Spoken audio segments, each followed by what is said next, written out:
This is So Simple, a Faith-Bold Mystery, Book 11, written by Blake Pierce, read by Victoria. Prologue.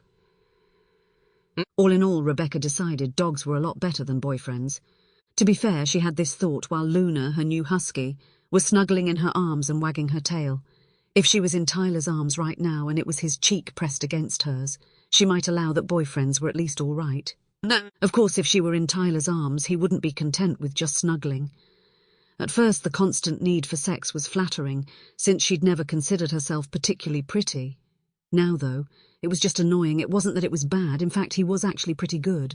Not that she had a lot of other men to compare him to. It was just that it was all he ever wanted to do. Like, couldn't they just hang out and watch a movie every now and then?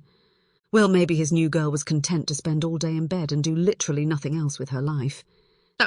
You don't mind if I keep my clothes on when we're together, do you, Luna? She asked. Luna barked happily. She always barked happily. She always did everything happily. That was why Rebecca had adopted her. It was hard for Rebecca to be happy lately. She squeezed Luna close and said, "Who needs stupid boys anyway?"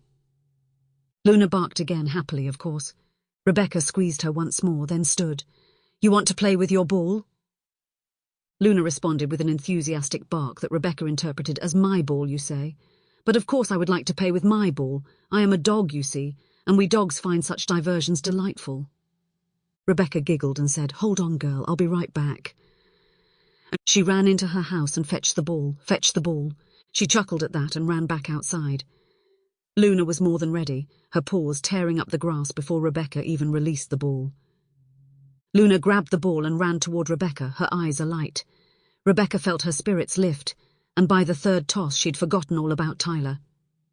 "Go get it, girl," she cried, tossing the ball high in the air and watching as Luna tracked it with her eyes, trotting to the exact spot where it came down and catching it in her mouth.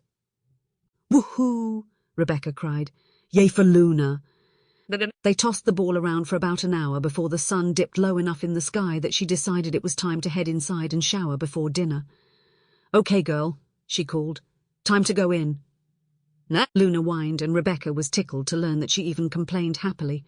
"I know, baby," she said. "We'll play some more tomorrow. Tonight you need to help me decide between Blake or Carter."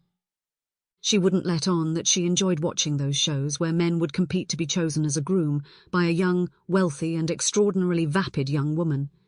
Of course, the men were just as vapid as the women, and the show was about as vapid as something could be, but Rebecca didn't care.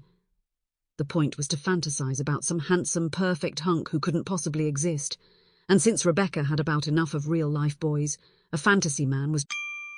Sample complete. Ready to continue?